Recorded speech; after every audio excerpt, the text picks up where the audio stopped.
चलो भाई देखो अब मैं क्या करता हूँ। કેમ છો મિત્રો? તો અમે આવી ગયા છે એચવી બ્લોગ્સમાં આપનું સ્વાગત છે. આજે અમે આવી ગયા છે અમારા મિત્રના ભઠ્ઠે, અને ભઠ્ઠે આજે ગુજરાતી ભોજનનું આયોજન કર્યું છે, કાઠિયાવાડી ભોજનનું. તો એની મજા માણીએ અને આપણે આજે બધાના રિવ્યુ લઈએ કે આ ભોજન લાગે છે કેવું. તો પહેલા જ આ ભાઈનું રિવ્યુ લઈએ, કેવી મજા આવે છે તમને શિયાળામાં આ બધું આહાર ખાવાની? આજે બધા મિત્રો ભેગા થઈને આજે હળદર અને બાજરીના રોટલા અને મકાઈના રોટલા અને બાળકો ને ભાભીઓ બધા ભેગા થઈને આજે ખૂબ મોજ કરવાની છે. આજે કાઠિયાવાડી ભોજન ખાવાનું છે. આજે એની પિકનિક જેવું લાગી રહ્યું છે.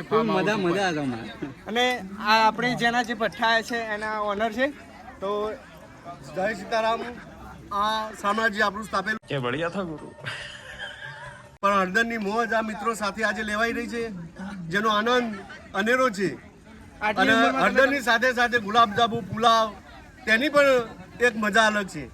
તો આપણે આવી રીતે બીજા સાથેનો વિડીયો લઈએ અને સાથે જોઈએ. અમારા એક સાથી સાથીદાર એમના મોજ કરી આજે અમારા રાતે 12 વાગ્યા સુધી. मौसम तो ऐसा लग रहा है दिल गार्डन गार्डन हो रहा है, बहुत मजा आ रही है. 12 વાગ્યા સુધી અહીંયા જ રહેવાનું અને આજે આપણે બરાબર ચપ્પલ નીકળી આજે આપણે જોઈએ કે વાનગીમાં શું શું છે. વાનગી આ બની છે બટાકાનું શાક, પુલાવ છે. સોરી બને છે.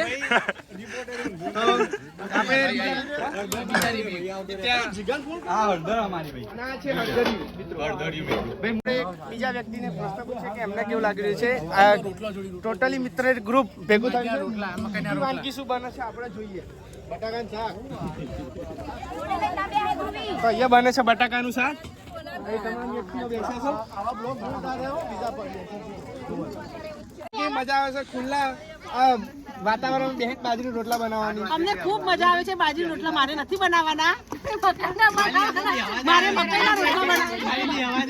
મકાઈના રોટલા બનાવવાના છે. બાજરીના રોટલા વનિતાના હાથના ખાવાના છે. અને બે શબ્દો કહી દે. નાના બાળકો પણ અહીંયા આવ્યા છે, નાના ફૂલકા એમને પણ આપણે મળીશું. સાથે સાથે આવડા પણ આવ્યા છે. સ્પીકરનો કોઈ વાંધો નથી થતો. આ કનેક્ટ આ ભાઈ કેટલા કલાકથી કરે છે?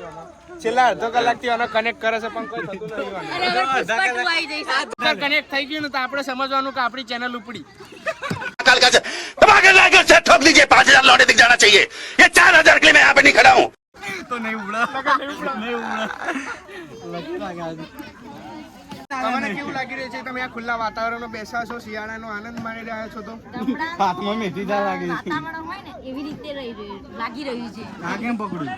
હા, આમાં મેથીના રોટલા બનાવવાના છે. તો ગાઈઝ વાનગીમાં વધારો થયો છે. આ લિસ્ટમાં લખી નતું, મેથીના પણ રોટલા બનાવવામાં આવી રહ્યા એક જ છે. એક જ છે એટલે બીજા જણાને માગવાની વિનંતી કરવી નહીં. બાકી બધું તમામ ખાવાની વ્યવસ્થા છે. અનિલભાઈના ભઠ્ઠા આવી જાય. કેવું લાગી રહ્યું છે તમને અઠવાડિયા પછી રવિવારની રજા મળતા, સરકારી કામથી છૂટો મળતા? અમે અમારી રજાનો ભરપૂર ઉપયોગ કરી રહ્યા છીએ. તમે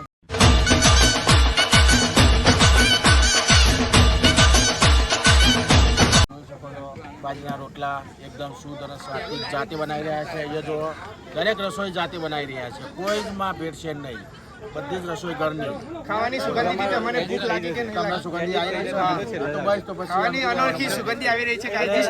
તો જમવાની છે આ કંઈક અલગ પ્રકારની. જોઈ લો તમે એકવાર. આ તો વિડીયોમાં તમને સુગંધ આવશે નહીં, બાકી તમે વિડીયોમાં સુગંધ જોઈ લો.